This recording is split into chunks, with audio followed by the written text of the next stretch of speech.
شروع اللہ کا نام لے کر جو بڑا مہربان نہایت رحم والا ہے۔ احمق لوگ کہیں گے کہ مسلمان جس قبلے پر پہلے سے چلے آتے تھے اب اس سے کیوں منہ پھیر بیٹھے؟ تم کہہ دو کہ مشرق اور مغرب سب اللہ ہی کا ہے، وہ جس کو چاہتا ہے سیدھے رستے پر چلاتا ہے، اور اسی طرح ہم نے تم کو امت معتدل بنایا ہے تاکہ تم لوگوں پر گواہ بنو اور پیغمبر آخر الزماں صلی اللہ علیہ وآلہ وسلم تم پر گواہ بنے۔ اور جس قبلے پر تم پہلے تھے اس کو ہم نے اس لیے مقرر کیا تھا کہ معلوم کریں کہ کون ہمارے پیغمبر کا تابع رہتا ہے اور کون الٹے پاؤں پھر جاتا ہے، اور یہ بات یعنی تحویل قبلہ لوگوں کو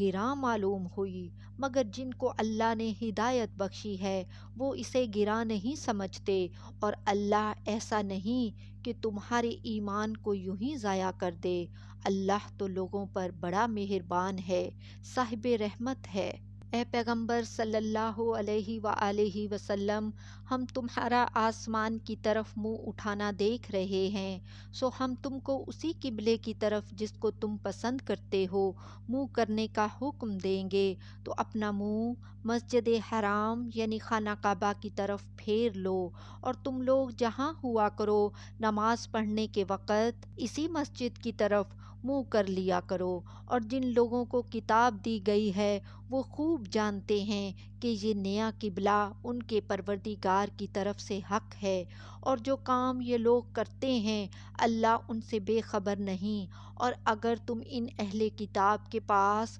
تمام نشانیاں بھی لے کر آؤ تو بھی یہ تمہارے قبلے کی پیروی نہ کریں، اور تم بھی ان کے قبلے کی پیروی کرنے والے نہیں ہو، اور ان میں سے بھی بعض کے قبلے کے پیرو نہیں۔ اور اگر تم باوجود اس کے کہ تمہارے پاس علم یعنی اللہ کا حکم آ چکا ہے ان کی خواہشوں کے پیچھے چلو گے تو ظالموں میں ہو جاؤ گے۔ جن لوگوں کو ہم نے کتاب دی ہے وہ ان پیغمبر آخر الزماں صلی اللہ علیہ وآلہ وسلم کو اس طرح پہچانتے ہیں جس طرح اپنے بیٹوں کو پہچانا کرتے ہیں، مگر ایک فریق ان میں سے سچی بات کو جان بوجھ کر چھپا رہا ہے۔ اے پیغمبر صلی اللہ علیہ وآلہ وسلم، یہ نیا قبلہ تمہارے پروردگار کی طرف سے حق ہے، تو تم ہرگز شک کرنے والوں میں نہ ہونا، اور ہر ایک شخص کے لیے ایک سمت مقرر ہے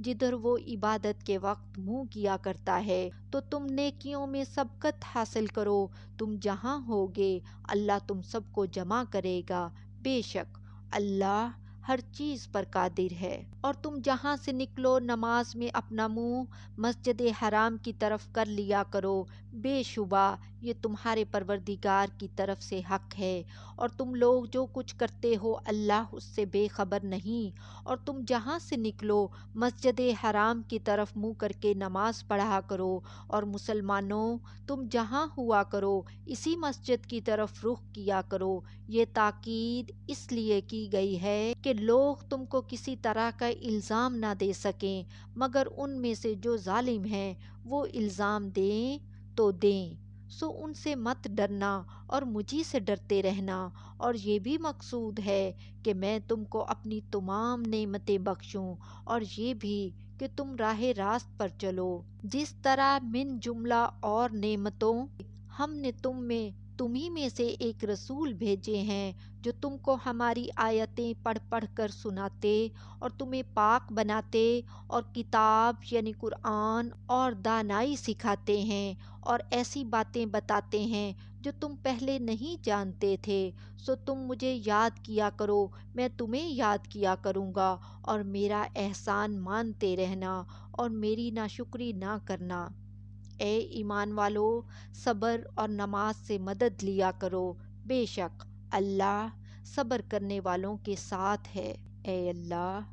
ہم سب کو بھی پریشانی اور مصیبت اور آزمائش میں صبر اور نماز سے مدد لینے کی توفیق عطا فرما،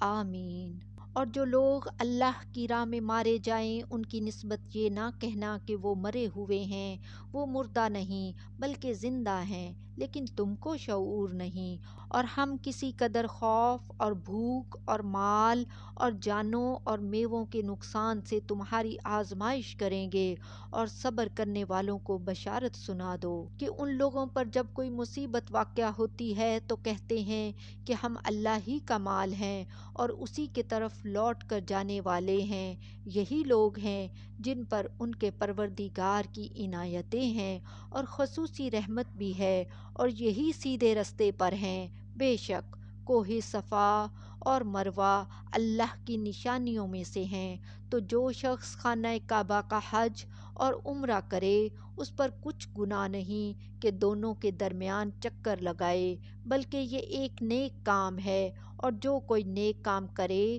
تو اللہ قدردان ہے، دانا ہے۔ جو لوگ ہمارے حکموں اور ہدایتوں کو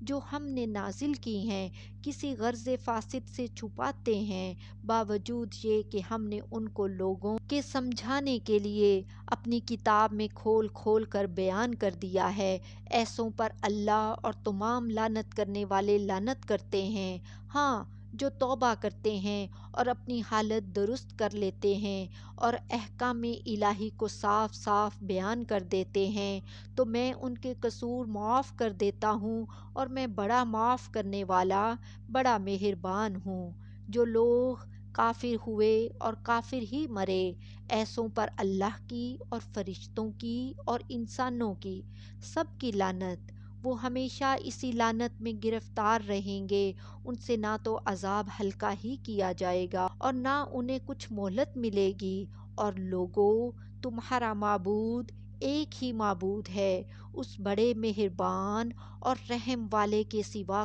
کوئی عبادت کے لائق نہیں۔ بے شک آسمانوں اور زمین کے پیدا کرنے میں اور رات اور دن کے ایک دوسرے کے پیچھے آنے جانے میں اور کشتیوں اور جہازوں میں جو سمندر میں لوگوں کے فائدے کے لیے رواں ہیں، اور می میں جس کو اللہ آسمان سے برساتا اور اس سے زمین کو اس کے مردہ ہو جانے کے بعد زندہ یعنی خشک ہو جانے کے بعد سرسبز کر دیتا ہے، اور زمین پر ہر قسم کے جانور پھیلانے میں اور ہواؤں کے چلانے میں اور بادلوں میں جو آسمان اور زمین کے درمیان گھرے رہتے ہیں، عقل مندوں کے لیے اللہ کی قدرت کی نشانیاں ہیں۔ اور بعض لوگ ایسے ہیں جو غیر اللہ کو اللہ کا شریک بناتے اور ان سے اللہ کی سی محبت کرتے ہیں، لیکن جو ایمان والے ہیں وہ تو اللہ ہی کے سب سے زیادہ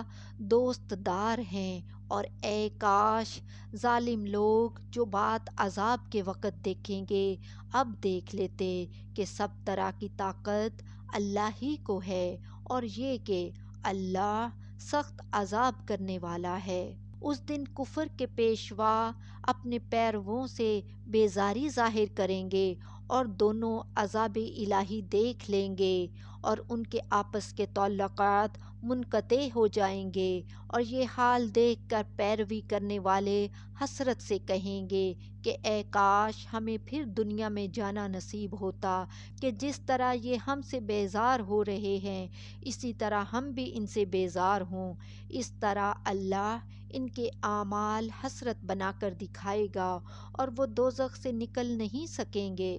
لوگو، جو چیزیں زمین میں حلال طیب ہیں وہ کھاؤ اور شیطان کے قدموں پر نہ چلو، وہ تمہارا کھلا دشمن ہے، وہ تم کو برائی اور بے حیائی ہی کے کام کرنے کو کہتا ہے، اور یہ بھی کہ اللہ کی نسبت ایسی باتیں کہو جن کا تمہیں کچھ بھی علم نہیں۔ اور جب ان لوگوں سے کہا جاتا ہے کہ جو کتاب اللہ نے نازل فرمائی ہے اس کی پیروی کرو تو کہتے ہیں نہیں، بلکہ ہم تو اسی چیز کی پیروی کریں گے جس پر ہم نے اپنے باپ دادا کو پایا، بھلا اگرچہ ان کے باپ دادا نہ کچھ سمجھتے ہوں اور نہ سیدھے رستے پر ہوں، تب بھی وہ انہی کی تقلید کیے جائیں گے۔ جو لوگ کافر ہیں ان کی مثال اس شخص کی سی ہے جو کسی ایسی چیز کو آواز دے جو پکار اور آواز کے سوا کچھ سن نہ سکے۔ یہ بہرے ہیں، گونگے ہیں، اندھے ہیں کہ کچھ سمجھ ہی نہیں سکتے۔ اے اہل ایمان، جو پاکیزہ چیزیں ہم نے تم کو عطا فرمائی ہیں ان کو کھاؤ، اور اگر اللہ ہی کے بندے ہو تو اس کی نعمتوں کا شکر بھی ادا کرو۔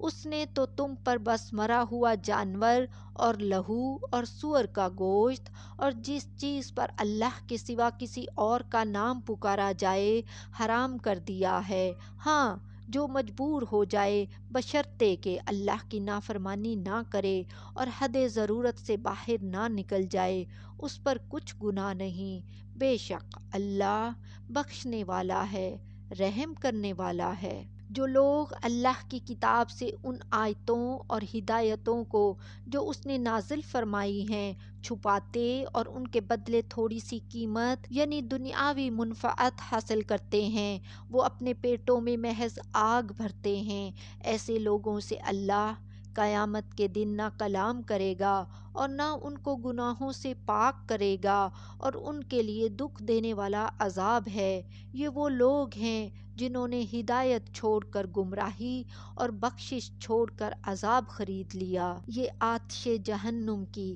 کیسی برداشت کرنے والے ہیں۔ یہ اس لیے کہ اللہ نے کتاب سچائی کے ساتھ نازل فرمائی، اور جن لوگوں نے اس کتاب میں اختلاف کیا وہ ضد میں آ کر نیکی سے دور ہو گئے ہیں۔